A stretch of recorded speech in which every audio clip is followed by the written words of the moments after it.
Une question de Harimé de Tananarive. Est-ce que les rites kabbalistiques sont pratiqués en franc-maçonnerie et quelle est la différence entre rite égyptien et kabbalistique? D'accord. Alors, les rites kabbalistiques sont pratiqués, à ma connaissance, uniquement dans des loges secrètes en franc-maçonnerie. Il existe un ordre qui s'appelle l'ordre maçonnique hermétique qui effectivement a mis en place, enfin travaille avec un rite kabbalistique qu'il appelle d'ailleurs le rite kabbalistique égyptien, mais qui n'a strictement rien d'égyptien, il est uniquement rattaché à la Kabbale. En tout cas, vraisemblablement à la Kabbale issue du XVe siècle, enfin de Pic de la Mirandole et de cette mouvance de Kabbale dite chrétienne. Bien. Donc ça c'est premièrement. Donc oui, ce rite est pratiqué essentiellement kabbalistique, donc en loge secrète, et quasiment dans aucune loge, à ma connaissance, ouverte au grand public, qui de toute manière n'aurait pas les connaissances pour le pratiquer. Maintenant, la différence entre le rite kabbalistique et le rite égyptien. En réalité, on pourrait dire que le rite kabbalistique, dans le cadre du rite égyptien, n'apparaît qu'au 4e degré de maître secret. C'est là où on apprend réellement les rudiments permettant par la suite d'arpenter cette voie. Les rudiments étant Aleph, Bet, Gimel, Dalet, E, Vav, Zayin, enfin toutes les lettres de l'alphabet hébreu jusqu'à Resh, Shin et Tav.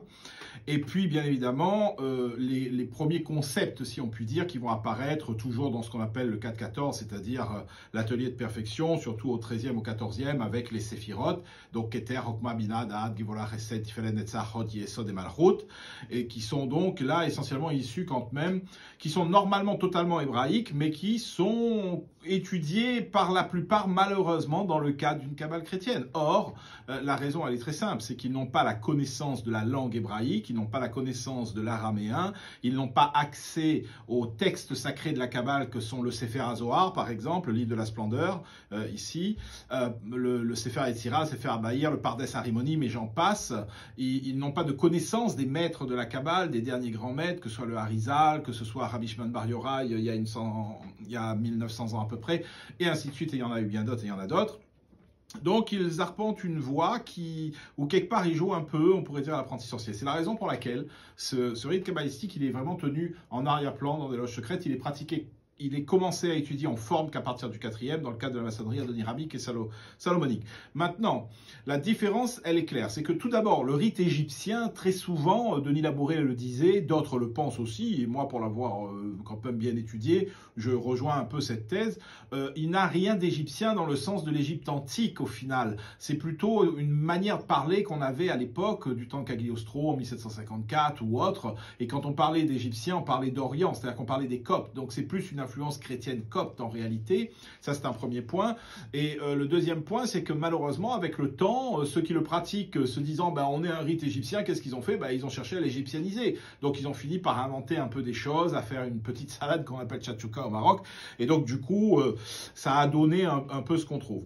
Pour autant, lorsque le rite égyptien est bien pratiqué, comme c'est le cas d'ailleurs, il faut le dire clairement, dans nos structures, dans nos loges, dans nos grandes loges, dans notre suprême conseil, dans notre souverain sanctuaire, dans tous les ateliers chez nous qu'il travaille, effectivement, il y a je ne dirais pas que c'est exactement un rite kabbalistique, mais je dirais que sur l'approche, ça permet de se retrouver dans l'esprit, on est relativement similaire. C'est-à-dire qu'on est dans une mystique un peu hébraïque, qu'on peut retrouver dans le soufisme, qu'on peut retrouver dans la mystique chrétienne, par exemple.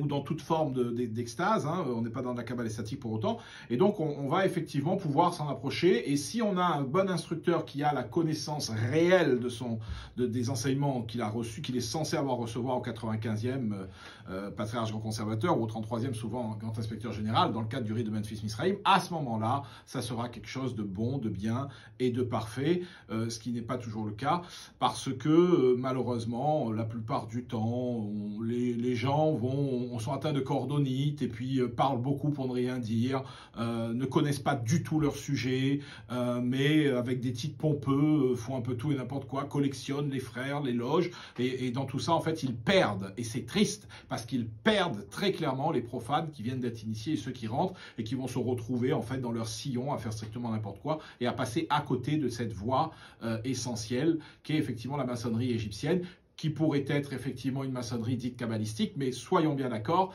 elle n'est pas kabbalistique forcément dans sa pratique, sauf si c'est transmis d'un maître à un élève, parce que là, ça s'appellerait de la Kabbalah Maasid, de la Kabbale pratique, et ce n'est pas le cas, mais elle est effectivement dans le cadre du Maasé, non pas Maasé à Bereshit, dans l'étude des textes de la Genèse, de l'œuvre de la création.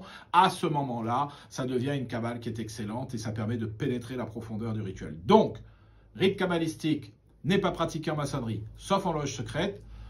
Similitude, mais surtout à partir des hauts grades, et possibilité, si on a quelqu'un qui connaît vraiment le sujet, de pouvoir le travailler. J'ai dit.